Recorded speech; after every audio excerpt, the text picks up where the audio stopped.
Today we're going to talk about how to hold your needles and yarn. So when you pick up needles for the first time, it's going to feel super awkward. It's going to feel like your hands and your fingers, your brain and the needles are completely out of sync.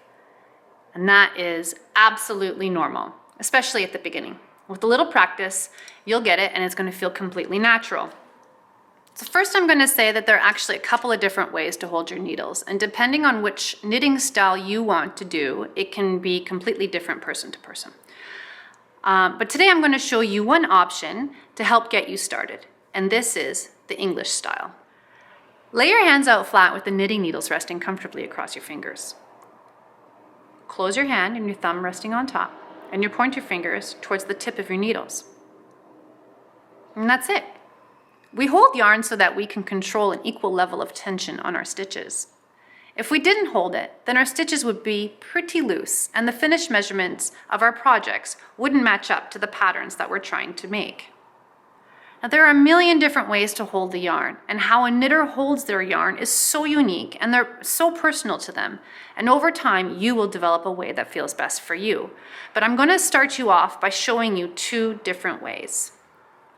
With your right hand, grasp the yarn with your ring and pinky finger. Grasp it with confidence and not a death grip. You want the yarn to flow through your fingers without restriction. You don't want it to be too loose and you don't want it to be too tight. Just let it flow through. So when you're knitting, you'll place your needle through the stitch, grab your yarn,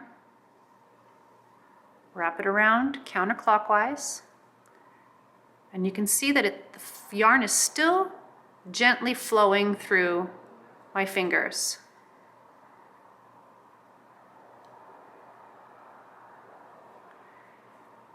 If it was too tight, if you're grasping too tight, you wouldn't be able to come up and around.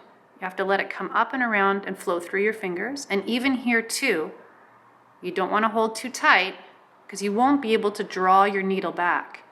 Let it flow through naturally.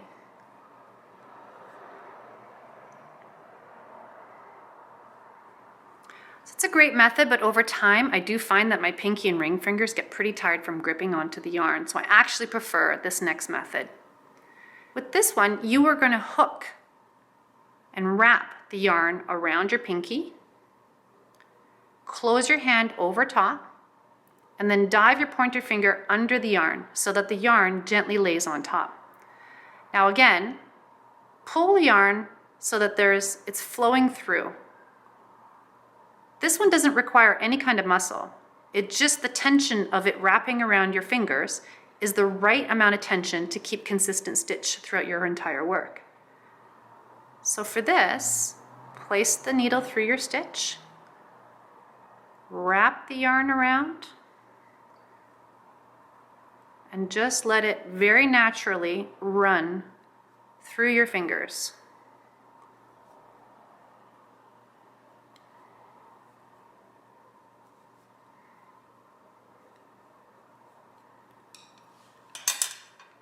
And that is how you hold your needles and yarn.